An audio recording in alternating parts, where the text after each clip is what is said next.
Hi, this is Pastor Zach, and you're listening to From the Desk from First Evangelical Free Church. Over the next few weeks, we're going to be looking at how some of the songs that we sing reflect our statement of faith. That is, that 10 statements that we say define what we collectively as a church believe. This week, our first statement is the first one in our statement of faith, our statement on God. It says, we believe in one God, creator of all things, holy, infinitely perfect, and eternally existing, in a loving unity of three equally divine persons, the Father, the Son, and the Holy Spirit. Having limitless knowledge and sovereign power, God has graciously purposed from eternity to redeem a people for himself, to make all things new for his glory. That's our first statement of faith, our statement on who God is.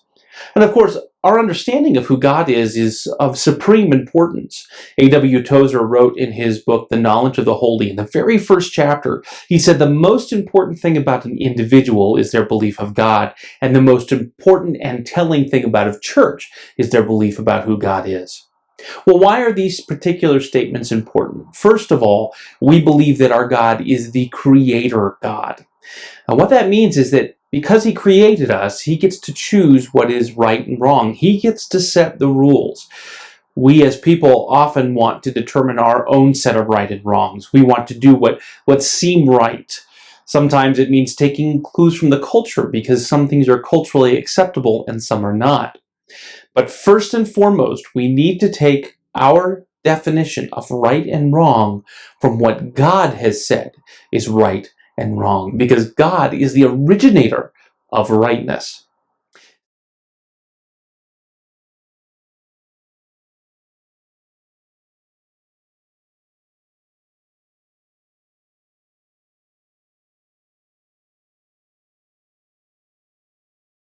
We talk about how God has limitless knowledge and sovereign power. Now, those phrases may confuse us to a certain degree or may seem fairly elevated, but if we break it down, it means this: God has knowledge of all things, past, present, and future. He's not caught off guard. He's not surprised by anything. He has knowledge over what you are going through right now. He understands and knows what you have already been going through, and yes, he knows what is to come. And this is tied into the fact that he is sovereign over all things and an all-powerful God. These three things work in concert together. Because if God wasn't all-knowing, he couldn't be over all things in power.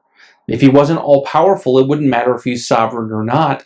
And if he wasn't sovereign, it wouldn't matter if he was powerful and all-knowing.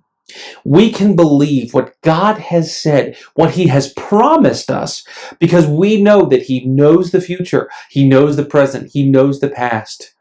He has the power to control all of eternity. And he is, in fact, ruler over all these things. We believe that God can be trusted, particularly when he says things about his own nature and what he promises in the hope of salvation. Because we know that what he says he will do, he will do. I'm Pastor Zach, and this is From the Desk from First Evangelical Free. I hope you have a great week.